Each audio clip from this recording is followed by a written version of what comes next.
In the wake of the election, it may feel like a lot of our leaders are rolling over, but do you want to see what fighting back looks like? Here's one of my highlights from this past week. Is because you can then misuse words like oppression. There has been no oppression for the white man in this country. You tell me which white men were dragged out of their homes and told that you are going to go and work.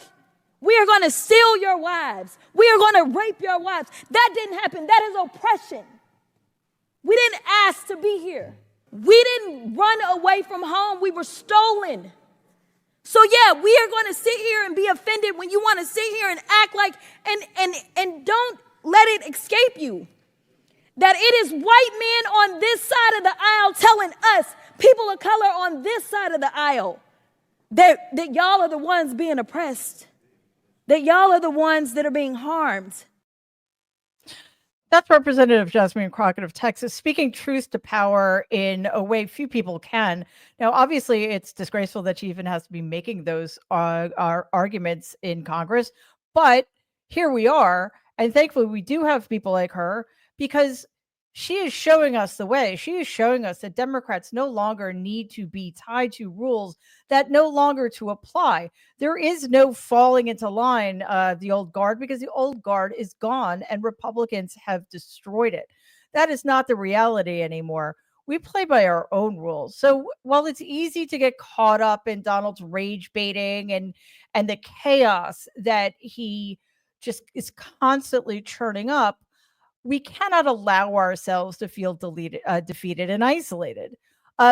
Obviously, we've been trying to wrap our heads around a quite stunning and devastating loss, but something remarkable is being built out of the ashes of this past election. There are plenty of passionate, qualified people in our government who are refusing to go down without a fight, and they deserve just as much, if not more, of a spotlight than Donald and his obscene inner circle do. If you don't believe me, here's Senator Jim McGovern saying what we've all been thinking about Donald's latest cabinet picks. I mean, what the hell is going on here? And their cabinet picks so far? I mean, these are like beyond insane.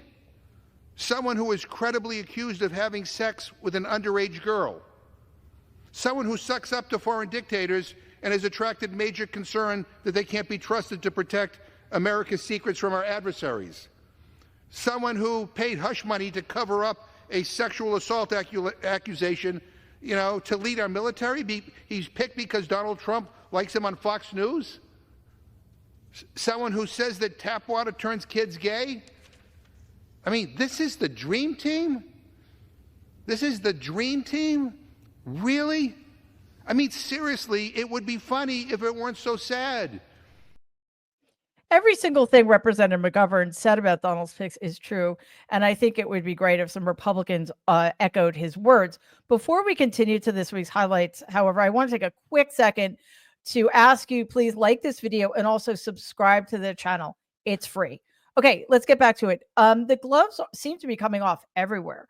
Here's Representative Stansbury destroying the GOP's crusade, honestly, to make the government, quote unquote, more efficient, which means better for rich people and worse for the rest of us. And here's Senator Stansbury. My colleagues across the aisle want to talk about qualifications. They want to talk about efficiency. They want to talk about the federal workforce. Then let's talk about it, because you're talking about putting into place leadership in these federal agencies who are absolutely unqualified, who are dangerous, and know nothing about the agencies that they're about to be appointed to lead. So this is not about qualifications. This is not about having a qualified federal workforce. This is about laying the ground for the purge that they plan on January 20th and in the days afterwards. And we know that because the very organization for whom the chairman just submitted this letter of support is the Heritage Foundation, who wrote Project 2025. Just in case we were wondering if the Republicans with their newfound power were going to give a shit about policy, we have bathroom bills being discussed instead of actual governance. I'm looking at you, Nancy Mace, and fake Christian Mike Johnson. Here's Representative Hakeem Jeffries showing exactly how to respond to these latest attempts at bullying on the right. Small House Republican conference majority is beginning to transition to the new Congress by bullying a member of Congress. This is what we're doing. This is the lesson that you've drawn from the election in November. This is your priority, that you want to bully a member of Congress as opposed to welcoming her to join this body so that all of us can work together to get things done and deliver real results for the American people. I think it causes you to have to ask the question, what was all the rhetoric about over the last several months on the campaign trail? Did you lie to the American people? Are you really focused on solving problems for the American people?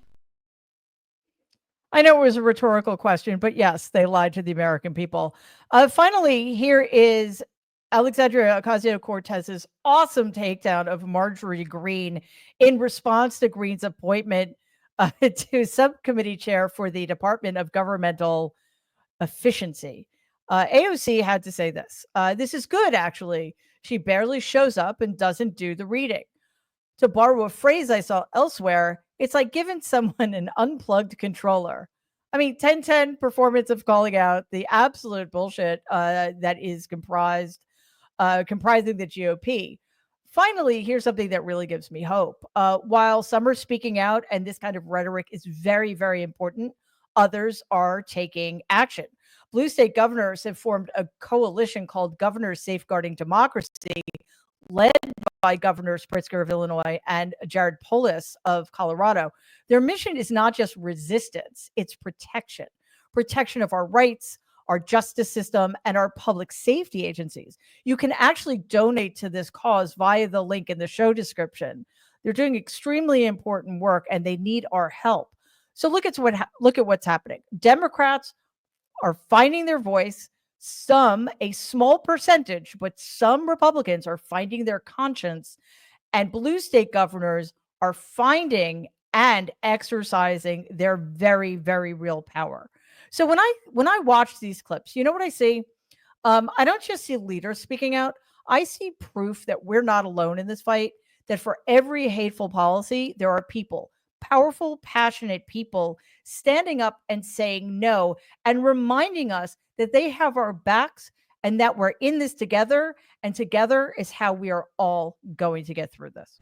Hey, everybody. In case you weren't aware, I am spectacularly bad at self-promotion. So here it goes.